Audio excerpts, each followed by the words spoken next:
Yves, tu étais maire pendant 20 ans à Trois-Rivières.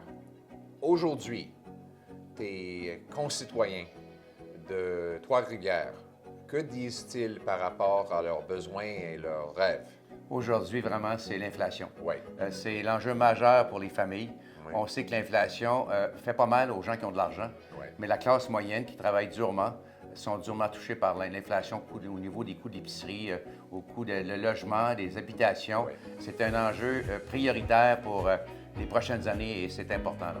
Exactement, mais Trudeau, il a des énormes déficits, comme tu le sais, Yves.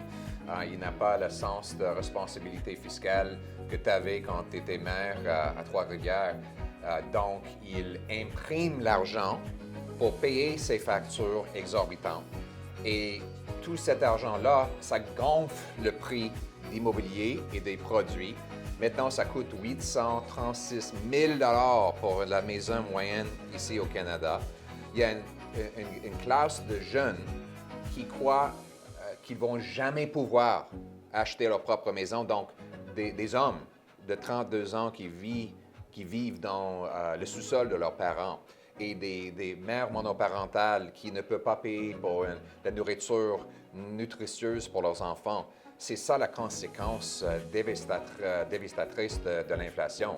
Ah oui, et le gouvernement est responsable. Oui. On peut blâmer pleinement, comme tu as dit, Pierre, c'est ça que j'aime, c'est ça que je trouve de tes qualités, c'est que tu as vraiment une vision économique et tu le démontres clairement en Chambre des communes avec tes interventions, c'est pas nouveau. Et effectivement, l'inflation fait mal et on le voit chez nous, les prix des maisons, c'est pas 800 000, mais nos maisons ont augmenté de 30, 40, 50 Oui. Alors ça, c'est pour les nouveaux mariés, les gens qui veulent faire former une famille, Exactement. ça devient de plus en plus difficile. Et effectivement, si nous, dans les municipalités, on n'a pas le droit de faire des déficits, nous autres. Non. Alors, les règles qui ont été établies pour les villes, nous, on doit gérer comme un bon père de famille. Exactement. L'argent que tu reçois, tu ne peux pas en dépenser plus. Tu ne peux pas en mettre sur la carte de crédit.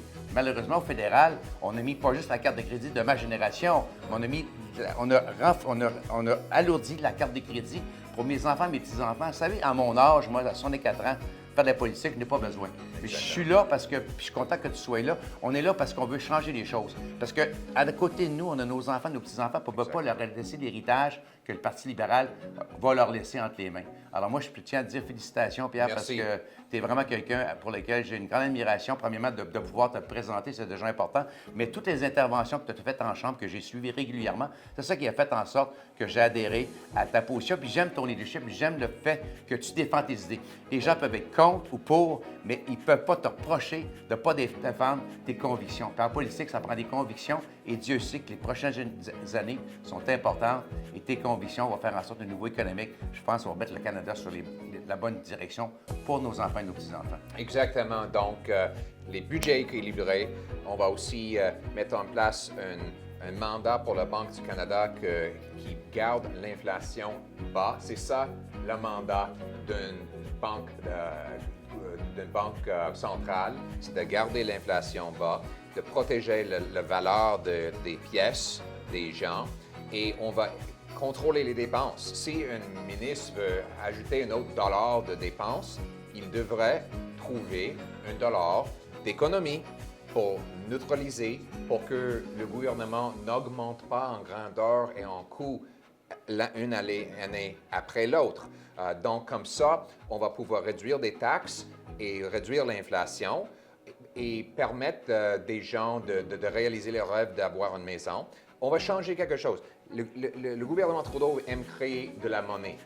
On devrait créer davantage des choses que la monnaie achète, comme permettre les gens de bâtir davantage de maisons, de produire davantage de l'énergie abordable et verte, et permettre nos agriculteurs de produire davantage de nourriture abordable et nutritieuse. C'est comme ça qu'on va permettre les gens d'avoir des plus grands et des plus forts chèques de paie et de reprendre le contrôle de leur vie. C'est ça ma vision et je suis très reconnaissant que tu es avec moi pour le réaliser.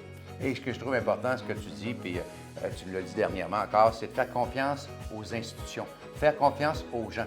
Le gouvernement libéral veut centraliser, veut décider, alors bureaucratiser. Et quand tu bureaucratises, tu alourdis le système, ça coûte plus cher et tu ne fais pas confiance aux municipalités, aux provinces, aux citoyens payeurs de taxes. Exactement. Alors, Quand le gouvernement veut tout contrôler, mais on enlève l'initiative, on enlève la créativité, et malheureusement, ça coûte plus cher. Et c'est pour ça qu'avec toi, Exactement. Décentralise, fais confiance aux gens et moins de contrôle pour les politiciens et plus de liberté pour les citoyens. exactement. C'est ça la vision. Merci beaucoup, cher ami. Ça fait plaisir, Pierre, ça fait plaisir. Je l'apprécie.